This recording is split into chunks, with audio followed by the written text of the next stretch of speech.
Welcome to Thought Castles with your hosts, Consuela, Connie, Miss Every Woman Robinson, and D, Diamond Poet. That's it. It's Friday, y'all, and this is Thought Castles, baby. This is a place to explore the mental structures that we live inside. We all live somewhere. Not just in houses, but in thoughts, beliefs we inherited, stories we repeat, rules we follow without remembering who wrote them. This is Thought Castles. Yeah, this is a place, this conversation, this podcast, this is a place to explore the mental structures we live inside. We're not trying to tear them down, but we want to walk through them honestly and decide what still belongs. Ever wonder if the thoughts you live with are yours or just the ones you inherited?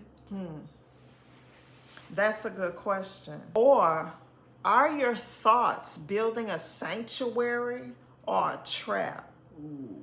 I like to think of my thought castle as a trap house with a prayer closet. That's a good one. I really think that thought castles can be these constructs within our minds where we create safe spaces for ourselves. I think they fortify things for our identity and things like that. So Yeah, she's speaking psychologically, but she gonna speak human in a minute. give me 5 minutes. All right, so we agreed to explore our inner architecture together. We're gonna do it together. We're coming from two different generations, two different vantage points, mother and daughter, woman to woman. So we're gonna get into this with y'all. Inside your thought castle. We all live somewhere, not just in homes, but in thoughts in our minds. The beliefs we repeat, the rules we follow without remembering who wrote them. On this show, we call those structures thought castles. That's right. Thought castles. So we're going to get into what are thought castles. Today we're walking inside one, an actual thought castle. What is a thought castle? Can you tell us? Well, again, I think that thought castles are these mental structures that we live inside. I think that we create them and they're built from our belief system. And this is how, for example, this is how love works for me. So that is how I built that up in my mind. Yeah, how love's supposed to work and how it looks. Right. Or how about this is what success looks like? That's a big one. That's a huge one. Everybody has this thought castle they've created. And on that wall of that thought castle, they have a picture of success. And not necessarily what success looks like for them, but just success as a whole. Exactly.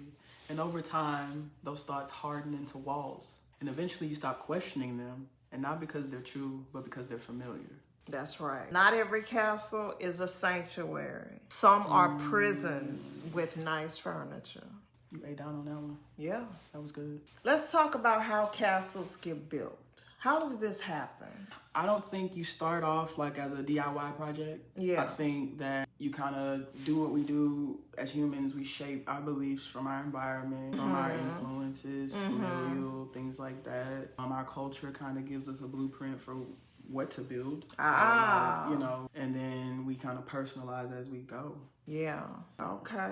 And then one day you realize you're defending beliefs you never even chose. I'll give you an example. I struggled for a long time with believing if I rest, I'm lazy. I thought love had to hurt because that's all I've ever known it to do. Yeah. Or sometimes thinking you can't change at this point. It's pointless. This is just who I am. Yeah, it's too late. This is who I am. Yeah. At some point, we confuse familiar with safe. Okay. Let's walk the rooms. Okay. I want each person under the sound of my voice, please, if you will indulge me, take a moment and picture your thought castle. Where do you spend the most time? Which rooms or room do you avoid? What rules are posted on the walls? Think about that. So immediately, you know what came to mind when to answer some of those questions? So it was what rooms to avoid? Sometimes they may be my trauma, my issues, my past, things that are like rules on the wall, never give up, our, non-negotiables, our boundaries. Those are some of the things that came to mind when I started really breaking down the structure of my thought castles. Okay. I spend most of my time, I think personally, always thinking about bettering myself. Pushing constant, yourself. Yeah. Challenging myself. They call that drive.